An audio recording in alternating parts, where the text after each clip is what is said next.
உலக மக்கள் அனைவருக்கும் வணக்கம். இப்போது நாம் ஒரு ஜாதகத்தில் புதனும் செவ்வாயும் தொடர்பு கொண்டால் ஏற்படும் பலன்களை பற்றி இந்த வீடியோவில் காண்போம். பொதுவாக 1, 4, 10ஆம் இடங்களிலே செவ்வாயும் புதனும் நல்ல உயர்வான பலன்களை தருவார்கள். லக்னத்திலே செவ்வாயும் புதனும் சேர்ந்திருந்தால் ஜாதகர் தொழில் செய்து அதிகமான செல்வம் சேர்ப்பார்.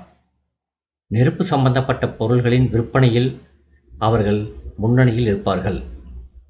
சுரங்கப் பொருள்கள், தாது பொருள்கள், தீப்பெட்டி தயாரித்தல் போன்ற தொழில்களில் செல்வம் சேர்ப்பார்கள். சமூகத்தில் ஒரு அந்தஸ்தில் இருப்பார்கள். நாணயமாக நடந்து கொள்வார்கள். 4ஆம் இடத்தில் செவ்வாயும் புதனும் இணைந்திருந்தால் ஜாதகனுக்கு நல்ல குடும்ப அமைப்பு ஏற்படும். வாகனம் வாங்கும் யோகம் ஏற்படும். ஆனால் உறவினர்களிடம் ஒரு பற்றுதல் இருக்காது.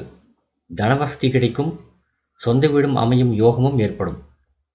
7ஆம் இடத்தில் செவ்வாயும் புதனும் இணைந்திருந்தால் ஜாதகருடைய கணவனோ மனைவியோ இறந்த பிறகு 2ஆம் திருமணம் செய்யும் நிலை ஏற்படும்.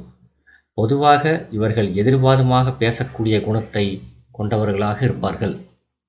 10ஆம் இடத்தில் செவ்வாயும் புதனும் இணைந்திருப்பது நல்லது. ஏனென்றால் 10ஆம் இடத்தில் செவ்வாய் அமர்ந்தால் திக்பலம் பெறுவார். திக்பலம் பெறும் கிரகங்கள் ஜாதகத்தில் உள்ள தோஷங்களை போக்கும். ஜாதகர் திறமைசாலியாக இருப்பார். தைரியசாலியாக இருப்பார். காவல்துறை, இராணுவம் போன்ற துறைகளில் உயர் பதவி வகிக்கக்கூடியவர்களாக இருப்பார்கள். செல்வச் செழிப்போடு வாழ்வார்கள். நல்ல குடும்ப அமைப்பு கொண்டவர்கள். மேற்கண்ட 1, 4, 10ஆம் இடங்களை தவிர மற்ற இடங்களில் செவ்வாயும் புதனும் இணைவது நல்ல பலன்களை தருவதில்லை. ஜாதகர் பொருளாதாரத்தில் பின்தங்கிய நிலையில் இருப்பார். இப்படி அமர்ந்த செவ்வாய் புதனை குரு பார்த்தால் நல்ல பலன்கள் ஏற்படும்.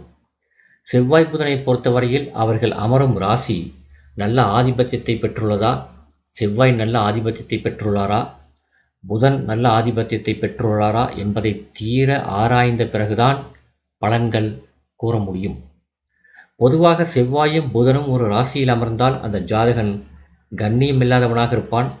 எப்போதும் பிறரை அண்டி வாழக்கூடியவனாக இருப்பான். சொந்த முயற்சியால் எந்த ஒரு காரியத்தையும் செய்ய முடியாது.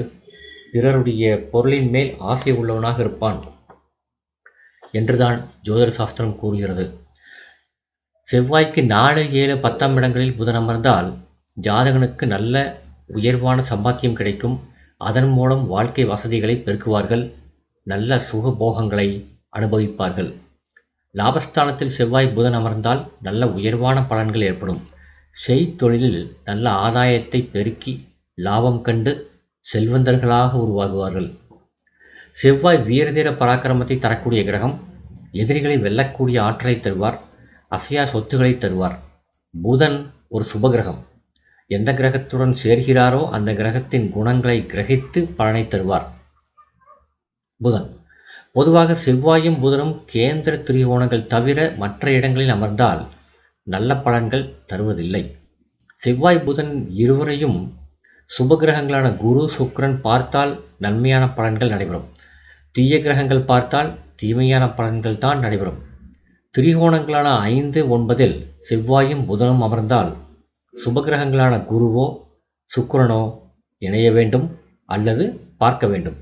அப்படி அமைந்தால் மட்டுமே நல்ல பலன்கள் நடைபெறும் என ஜோதிட சாஸ்திரம் கூறுகிறது. இந்த வீடியோ உங்களுக்கு பிடிச்சிருந்தா லைக் பண்ணுங்கள், ஷேர் பண்ணுங்கள், சப்ஸ்கிரைப் பண்ணுங்கள். நன்றி.